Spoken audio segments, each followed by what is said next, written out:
Hello everyone, Nella here with both my smallest and largest dolls. Um, so this is a prompt response, and I'm sorry, I'm completely blanking out on the username of the person who came up with the tag/prompt, and there is my cat, who came up with the tag/prompt, but that a link to the video, to the prompt video, will be in the description box. So, that.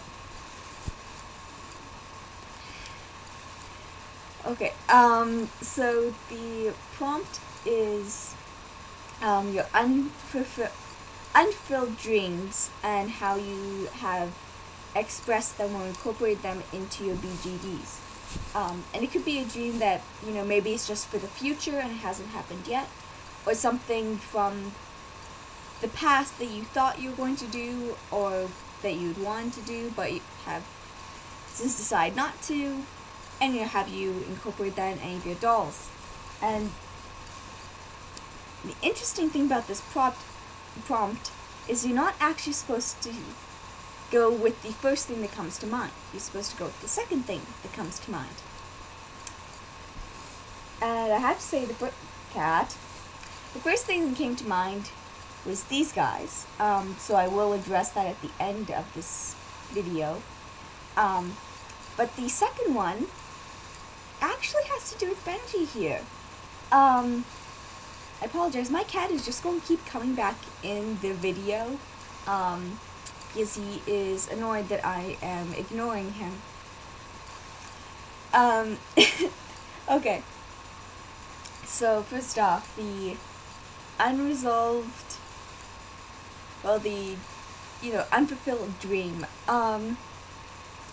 I've always wanted to be more involved with politics and to be more of an activist. I was part of the environmental and human rights group at my high school. I did fundraising through my church. I did protests with a few of my friends. I've been to Gay Pride. That was just more fun outing with my friends rather than anything political. Oh, and I was a part of youth parliament, as well as, of course, signing petitions, contacting my members of parliament, etc., etc. But I've always wanted to do more, because I do have very strong views, and I'm not happy at all with the way that my country is being run. But because of various things, I just haven't been as politically active as I want to be, and that I wish I could be.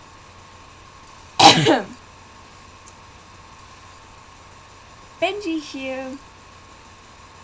here gets to be the one that's very politically active, and actually, surprisingly, it does not turn out well for him. I'm just going to move his champagne bottle out of his hand so I can pick him up.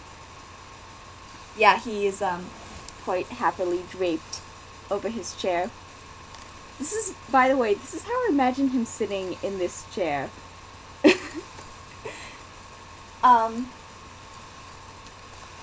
So, I don't know, I've always had this dream of being really politically active and making a huge difference in my city, in my province, my country, that sort of thing. Benji here, in his story, actually was involved with a political movement that actually became a revolution. But interesting enough, considering I think that if I got more active in politics, it would be a good thing. It went really, really, really badly for him. Basically, all of his friends got killed. The revolution did not spark a huge social upheaval. And, yeah, like I said, all of his buddies got killed. Benji here makes out of it with his life, because he wasn't actually that particular day when like all of his friends got killed. He wasn't there. He was actually somewhere else drumming up support. When he, hears he is essentially the criers. He hears from other people that, what's happened in essentially this other area of town. It goes very, very poorly for Benji. The revolution did not go as planned. They say it was put down quite violently. And there's my cat again. And Benji has sort of become disillusioned. He's become quite cynical about politics in regards to him. He still thinks that change needs to happen, and he still thinks that change can happen. He just doesn't think that he can be a part of it. Because he doesn't see himself as worthy enough. As well as he does have some survivor guilt because, hey, all of his friends are dead. And he's the one that survived, and it was just because of luck. And because he wasn't a fighter. He's an intellectual and a painter. So that's why they had him going around to try and drum up some support. So yes, Benji fulfills my desire and my dream to be more active in politics, but it goes absolutely horribly for him. Completely rotten, messes up his life. It actually is what leads him to drink so much, hence the champagne bottle I took out of his hand.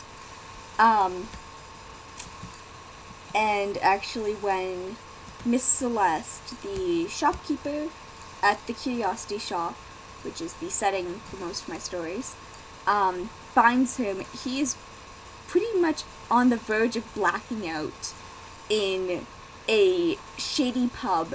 He is trying to essentially drink himself to death, to forget about what had happened. Don't worry, he gets better. I know that sounds really sad, but he does get better. He, his hopes do get renewed, and things do get better for him. He stops drinking as much because he has other things to live for. But yeah, politics were not a good thing for this guy. And this is the ending bit, so I'm going to talk about how these three were actually the first ones that came to mind for Unfulfilled Dreams. And I'm going to be honest, this bit is not a realistic dream, in the slightest. But this is something that, I've had kicking around in my head since I was very little. That it would be so cool to just go on spontaneous adventures with a small group of friends and have no idea what you're doing, but just go and explore and experience. This is unrealistic for a couple of reasons. Namely that I'm not a spontaneous person. I do some things on impulse, but I'm not spontaneous. Oh yeah, let's pack up and go to another country today. No, I'm not that sort of person. But that's the sort of adventures I imagine these guys going on. And it's also unrealistic because, obviously, you can't just pack up and go away on a whim for an undetermined length of time. Obviously, I have other responsibilities. I have a job, I have school, I have my family. I can't do that. But I always had this idea when I was younger that it would be really cool to do it. I never really thought particularly that I'd end up doing it, but I thought it'd be cool. It'd be cool if someone could. So that's how these three bring out and fulfill that dream of mine. The tiny trio here go on adventures. Basically, they just pretty much most days they go, hey, let's go on an adventure. Open up the door to the curiosity shop and see what world they get dropped into. No plans. They don't know how long they're going to be, but it's just them having fun, exploring, experiencing new things. And okay, this isn't really related to the prompt, but is sort of related to Unfufilled Dreams, sort of. My dad is also very creative, so when I was younger, and actually even still now, we'll bounce ideas off of each other, and a lot of them that my dad comes up with are usually like children's stories. And the tiny trio here actually characters I could really see working out for like a children's like TV show or like series of books. Because I really do not believe in dumbing down. I really don't believe in dumbing down stuff for kids. So the three of them have a lot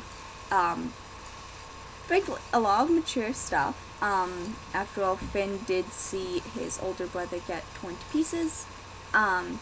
But their trio is kind of all about overcoming adversity and being true to yourself.